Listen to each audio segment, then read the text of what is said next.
എല്ലാവർക്കും മല്ലുവുഡിന്റെ മറ്റൊരു വീഡിയോയിലേക്ക് സ്വാഗതം.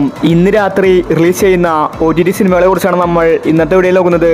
ഇത്തരം സിനിമാ വാർത്തകൾക്ക് വേണ്ടി ഈ ചാനൽ മറക്കാതെ സബ്സ്ക്രൈബ് ചെയ്യൂ. ആദ്യത്തെ ഒരു അപ്ഡേറ്റ് അയാം കാതലൻ എന്ന സിനിമയെക്കുറിച്ചാണ്. ഇന്നലെയാണ് ഈ സിനിമ റിലീസ് ചെയ്തത്. നസ്ലിനാണ് സിനിമയിൽ നായകനായിട്ട് വരുന്നത്. ഒരു ഹാക്കറുടെ കഥയാണ് സിനിമ പറഞ്ഞു പോകുന്നത്. ഇപ്പോഴത്തെ ഈ സിനിമ ഇന്നലെ ഒരു ദിവസം കൊണ്ട് 65 ലക്ഷം രൂപ കേരളത്തിൽ നിന്ന് മാത്രം കളക്ഷൻ നേടിയിരിക്കുകയാണ്. വേൾഡ് വൈഡ് ആയിട്ട് 1,50 ലക്ഷം രൂപ കളക്ഷൻ നേടിയിട്ടുണ്ട്. 5 കോടിക്ക് താഴെയാണ് സിനിമയുടെ ബഡ്ജറ്റ്. സിനിമ എവറേജ് അഭിപ്രായമാണ് തിയേറ്ററുകളിൽ നിന്ന് നേടിയിരിക്കുന്നത്. അടുത്തൊരു അപ്ഡേറ്റ് കണ്ണൂർ സ്ക്വാഡുമായി ബന്ധപ്പെട്ടതാണ്. കണ്ണൂർ സ്ക്വാഡ് സിനിമ ഹിറ്റായിട്ടുണ്ടായിരുന്നു. മമ്മൂട്ടി നായകനായി മമ്മൂട്ടി തന്നെയാണ് സിനിമ നിർമ്മിച്ചിട്ടുണ്ടായിരുന്നത്. ഈ സിനിമ വേൾഡ് വൈഡ് ആയിട്ട് 100 കോടി ബിസിനസ് നേടിയിട്ടുണ്ടായിരുന്നു. ഇപ്പോഴത്തെ ഈ സിനിമയുടെ സെക്കൻഡ് പാർട്ട് പ്രഖ്യാപിച്ചിരിക്കുകയാണ്.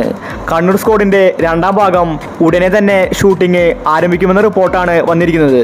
കണ്ണൂർ സ്ക്വാഡ് 2 വന്നാൽ ഉറപ്പായിട്ടും 100 കോടി അടിക്കുമെന്നത് തീർച്ചയാണ്. അടുത്തൊരു അപ്ഡേറ്റ് ധോണി എന്ന സിനിമയെക്കുറിച്ചാണ്. ഇതൊരു തമിഴ് സിനിമയാണ്. ഈ സിനിമ ഇന്ന് സിംപ്ലി സൗത്ത് വഴി OTT റിലീസ് ചെയ്തിട്ടുണ്ട്. അടുത്തൊരു അപ്ഡേറ്റ് കൂലി എന്ന സിനിമയെക്കുറിച്ചാണ്. രജനികാന്തിൻ്റെ വരാനിരിക്കുന്ന ബിഗ് ബഡ്ജറ്റ് സിനിമയാണ് കൂലി. മലയാളി താരം സൗബിൻ സിനിമയിൽ അഭിനയിച്ചിട്ടുണ്ട്. ഇപ്പോഴത്തെ ഈ സിനിമ അടുത്ത വർഷം മാർച്ച് ഏപ്രിലായിട്ട് റിലീസ് ചെയ്യുമെന്ന റിപ്പോർട്ടാണ് വന്നിരിക്കുന്നത്. മലയാള സിനിമയായ എമ്പുരാനുമായിട്ട് ക്ലാഷ് ആകാൻ സാധ്യതയുണ്ട്. അതുപോലെ തന്നെ മാർച്ച് ഏപ്രിൽ മാസത്തിൽ സൂര്യയുടെ സിനിമയും റിലീസുണ്ട്. ഈ 3 വമ്പൻ സിനിമകൾ ഒരേ മാസത്തിൽ വന്നാൽ അത് എമ്പുരാനെ കാര്യമായിട്ട് ബാധിക്കും. അടുത്തൊരു അപ്ഡേറ്റ് ലക്കി ഭാസ്കറുമായി ബന്ധപ്പെട്ടതാണ്. ലക്കി ഭാസ്കറിന്റെ OTT അവകാശം നെറ്റ്ഫ്ലിക്സ് ഇപ്പോൾ വാങ്ങിച്ചിരിക്കുകയാണ്. സിനിമ ഡിസംബറിൽ OTT റിലീസ് ഉണ്ടാകും. സിനിമ ഇതിനോടകം തന്നെ 74 കോടി 10 ലക്ഷം രൂപ കളക്ഷൻ നേടിയിരിക്കുകയാണ്. വെറും 8 ദിവസം കൊണ്ടാണ് ലക്കി ഭാസ്കർ ഇത്രയും അധികം കളക്ഷൻ നേടിയിരിക്കുന്നത്. തെലുങ്കിൽ സിനിമ ഹിറ്റാണ്. എന്തായാലും അടുത്ത മാസമായിരിക്കും സിനിമയുടെ OTT റിലീസ്. അടുത്തൊരു അപ്ഡേറ്റ് അമരൻ എന്ന സിനിമയെക്കുറിച്ചാണ്. 3 ദിവസം കൊണ്ട് 100 കോടി ക്ലബിൽ നേടിയ സിനിമയാണ് അമരൻ. തമിഴ്നാട് സിനിമ ഹിറ്റാണ്. അതുപോലെ കേരളത്തിലും ഇപ്പോൾ സിനിമ നല്ല രീതിയിൽ ഓടിക്കൊണ്ടിരിക്കുകയാണ്. ഒരു ജവാന്റെ കഥയാണ് സിനിമ പറഞ്ഞു പോകുന്നത്. ഇപ്പോഴത്തെ റെക്കോർഡ് തുകയ്ക്കാണ് നെറ്റ്ഫ്ലിക്സ് സിനിമയുടെ OTT അവകാശം വാങ്ങിച്ചിരിക്കുന്നത്. 60 കോടിക്കാണ് അമരൻ എന്ന സിനിമയുടെ OTT അവകാശം നെറ്റ്ഫ്ലിക്സ് സ്വന്തമാക്കിയിരിക്കുന്നത്. അമരൻ എന്ന സിനിമ വേൾഡ് വൈഡ് ആയിട്ട് 150 കോടി 50 ലക്ഷം രൂപ ഇപ്പോൾ കളക്ഷൻ നേടിയിരിക്കുകയാണ്. ഉടനെ തന്നെ 200 കോടിയിലെത്തും. അടുത്തൊരു അപ്ഡേറ്റ് കങ്കു എന്ന സിനിമയെക്കുറിച്ചാണ്. ഈ സിനിമ അടുത്ത ആഴ്ചയാണ് റിലീസ്. ഒരുപാട് പേര് ഈ സിനിമയ്ക്ക് വേണ്ടി കാത്തിരിക്കുന്നുണ്ട്. സൂര്യയാണ് ഈ സിനിമയിൽ നായകൻ. ഈ സിനിമയുടെ ബഡ്ജറ്റായിട്ട് പറയുന്നത് 300 കോടിയാണ്. അത്രയും വലിയ സിനിമയാണ് കങ്കുവ. 10,000 സ്ക്രീനിന് മുകളിൽ സിനിമ റിലീസുണ്ട്. കങ്കു എന്ന സിനിമയുടെ സെക്കൻഡ് ട്രെയിലർ ഈ ഞായറാഴ്ച റിലീസ് ചെയ്യുമെന്ന റിപ്പോർട്ടാണ് വന്നിരിക്കുന്നത്. സെക്കൻഡ് ട്രെയിലറിന്റെ അപ്ഡേറ്റ് ഇന്ന് പുറത്തു വന്നേക്കും. അടുത്തൊരു അപ്ഡേറ്റ് ബറോസ് എന്ന സിനിമയെക്കുറിച്ചാണ്. മോഹൻലാല് ആദ്യമായിട്ട് സംവിധാനം ചെയ്യുന്ന സിനിമയാണ് ബറോസ്. സിനിമ നേരത്തെ റിലീസ് പ്രഖ്യാപിച്ചിട്ടുണ്ടായിരുന്നു, പിന്നീട് മാറ്റിവെച്ചു. ഇപ്പോഴത്തെ ദുബായിൽ ബറോസ് എന്ന സിനിമയുടെ പ്രിവ്യൂ ഷോ കഴിഞ്ഞിരിക്കുകയാണ്. നല്ല റെസ്പോൺസാണ് സിനിമയ്ക്ക് ലഭിച്ചിരിക്കുന്നത്.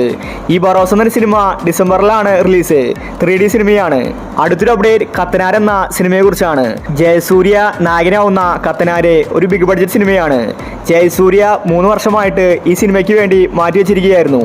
ഇപ്പോഴത്തെ ഈ സിനിമയുടെ ഒരു ക്യാരക്ടർ പോസ്റ്റർ പുറത്തു വന്നിരിക്കുകയാണ്. അനുഷ്ക ഷെട്ടിയുടെ പേരാണ് വെളിപ്പെടുത്തിയിരിക്കുന്നത്. നീള എന്നാണ് അനുഷ്കയുടെ പേര്. ഈ സിനിമയ്ക്ക് പോസിറ്റീവ് ലഭിച്ചാൽ 200 കോടിക്ക് മുകളിൽ കത്തനാരെ കളക്ഷൻ നേടുമെന്നത് ഉറപ്പാണ്. വേൾഡ് വൈഡ് ആയിട്ടാണ് സിനിമ റിലീസിലൊരുങ്ങുന്നത്. അത്രയും വലിയ ബിഗ് ബഡ്ജറ്റ് സിനിമയാണ് കത്തനാരെ. ഈ സിനിമയ്ക്ക് വേണ്ടി ഒരുപാട് പേര് കാത്തിരിക്കുന്നുണ്ട്.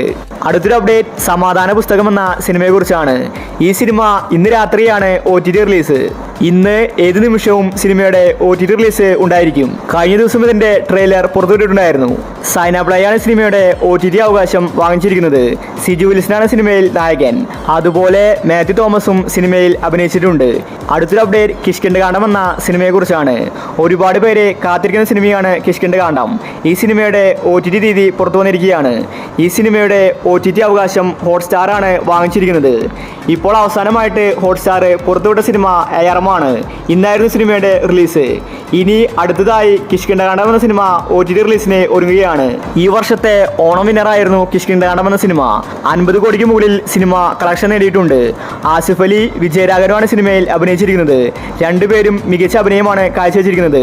ഈ സിനിമയുടെ OTT റിലീസ് നവംബർ അവസാനം വരുമെന്ന റിപ്പോർട്ടാണ് വന്നിരിക്കുന്നത്.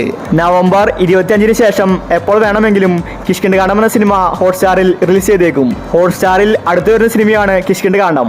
ഇതിൻ്റെ ട്രെയിലർ ഉടനെ തന്നെ പുറത്തു വരുമെന്ന റിപ്പോർട്ടാണ് വന്നിരിക്കുന്നത്. അപ്പോൾ ഇനി നിങ്ങൾ കാത്തിരിക്കുന്ന സിനിമ ഏതാണ്? താഴെ കമൻറ്റ് ചെയ്യുക. ഇത്തരം OTT അപ്ഡേറ്റ്സിന് വേണ്ടി ഈ ചാനൽ മറക്കാതെ സബ്സ്ക്രൈബ് ചെയ്യൂ.